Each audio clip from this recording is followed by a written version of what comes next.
Kit Kat Club is a place that was that we can trace back to the public sphere of the of the 18th century. The Kit Kat Club housed some of the greatest names of the time as well. It was an earlier 18th century English club in London with strong political and literary associations. So now we have a club that is equally bent towards political as well as literary affinities. Members of the club were committed Whigs, as opposed to the Tories who were ruling at the time.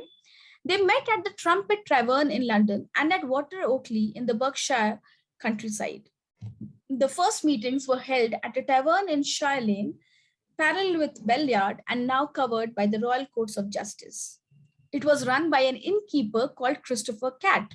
He gave his name to the mud pies known as Kit Kats, perhaps from where the name of this club has been derived. The club later moved to the Fountain Tavern on the Strand and latterly into a room especially built for the purpose at Barnum's, the homes of the secretary, Jacob Tonson. In summer, the club used to meet at Upper Flask, Hampstead Heath.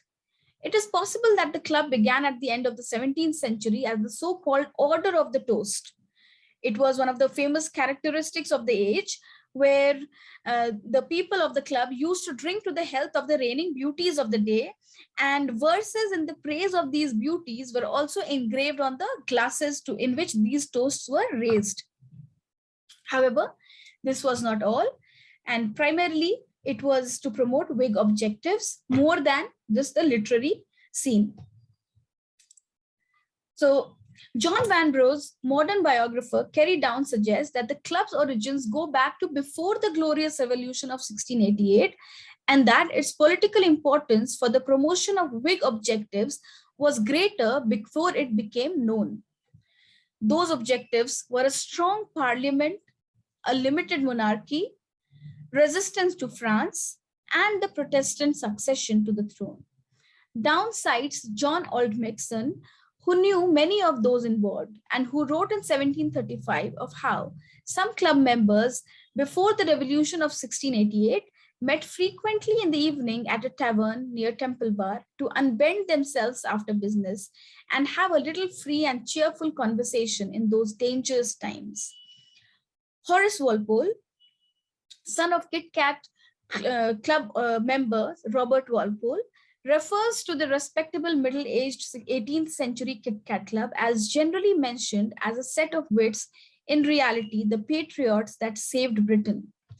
So Horace Walpole, as you must know, was one of the greatest writers of Gothic literature. He wrote The Castle of Otranto, and his father was Robert Walpole, who was a member of the nobility and also a member of the Kit Kat Club. Amongst the club's membership were writers such as William Congreve, John Locke, John Vanbrugh, and Joseph Addison, and the politicians including Duke of Somerset, Earl of Burlington, Earl of Stanhope, Viscount Cobham, and again Sir Robert Walpole. So these were the literary people that came together not just for literature but also for politics.